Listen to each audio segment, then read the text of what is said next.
Alors bonjour, aujourd'hui je vais vous parler de l'anatomie du système urinaire. Alors les reins, vous savez que dans le système urinaire il y a des reins. Les reins, vous voyez, on les voit apparaître ici, de chaque côté de la colonne vertébrale, à hauteur environ de la 11e vertèbre, 12e vertèbre thoracique, et de la première et deuxième vertèbre lombaire. Donc ce sont des repères anatomiques qui sont importants. Si on prend le système urinaire chez la femme, vous voyez ici les deux reins. Les deux reins présentent une vascularisation, donc ils sont alimentés par une artère rénale, donc ici pour le rein gauche, et puis une artère rénale ici pour le rein droit. Alors en fait, le principe c'est que le sang va perfuser les reins, et ainsi le rein va faire une épuration de ce sang, éliminer un certain nombre de déchets, et puis le sang va retourner dans la circulation sanguine par l'intermédiaire de la veine rénale, ici, vous voyez la veine rénale, donc gauche, et puis ici la veine rénale pour le rein droit.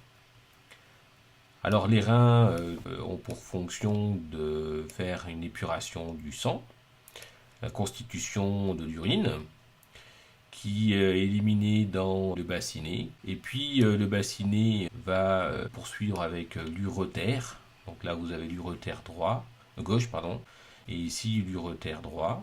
Et cet uretère va se terminer en arrière, vous voyez, d'un organe qui va stocker l'urine entre chaque miction et qu'on appelle la vessie. Donc vous voyez ici l'uretère gauche et puis l'uretère droit qui se termine en arrière de la vessie. La vessie est un organe qui est creux, qui stocke l'urine entre chaque miction. Alors au moment de la miction, eh bien, l'urine est évacuée depuis la vessie vers le méa urétral qui est ici, par l'intermédiaire d'un conduit qui se nomme l'urètre. Alors si on revient un tout petit peu sur l'anatomie du rein, alors le rein présente une partie centrale que l'on appelle la médula et une partie périphérique qui est ici que l'on appelle le cortex. Le rein est formé de structures un petit peu pyramidales là, que l'on appelle les pyramides de Malpighi. Et entre chaque pyramide de Malpighi se trouvent des colonnes qu'on appelle les colonnes de Bertin. Alors ces pyramides de Malpighi en fait sont striées, on voit bien les stries, hein. Et ces stries en fait sont formées de ce qu'on appelle les tubes collecteurs d'une unité fonctionnelle du rein que l'on appelle le néphron. Donc en fait le néphron va constituer l'urine et l'urine qui sera donc produite sera déversée dans des calices. Donc on appelle ceci là, ces structures qui récupèrent l'urine en bas de la pyramide de Malpighi se nomment des calices. Et ces calices vont se rejoindre pour former le bassinet dont je vous ai parlé tout à l'heure.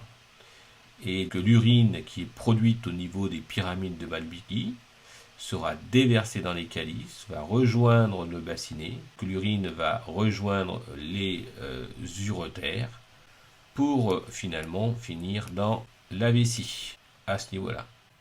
Alors chez l'homme, on a à peu près la même structure. Alors les reins chez l'homme et chez la femme, il n'y a aucune modification. Donc on retrouve la structure donc des reins avec les pyramides de Malpighi, avec la partie médulaire, la partie corticale hein, qui est tout autour, les calices, le bassinet et l'uretère. Une alimentation par l'artère rénale et un drainage par la veine rénale qui va rejoindre donc la veine cave inférieure. Alors on retrouve les uretères donc qui déversent l'urine dans la partie postérieure de la vessie. Donc la vessie, il n'y a pas de changement par rapport à la femme. Le changement arrive au niveau de l'urètre, hein, qui est une partie qui est plus longue que chez la femme. Alors avec une partie ici qui donc est entourée juste après sa sortie de la vessie par la prostate. Puis un sphincter ici, un sphincter qui permet donc la rétention de l'urine avant chaque miction. Et puis vous avez l'urètre qui se prolonge dans la partie pénienne, qui est à ce niveau-là, et donc qui débouche au niveau du méa urétral qui est à l'extrémité du gland. Alors chez l'homme, le système urinaire est en commun avec le système génital. En effet, si on reprend un petit peu le système génital, vous avez ici les testicules, l'épididyme, et puis vous avez le canal déférent.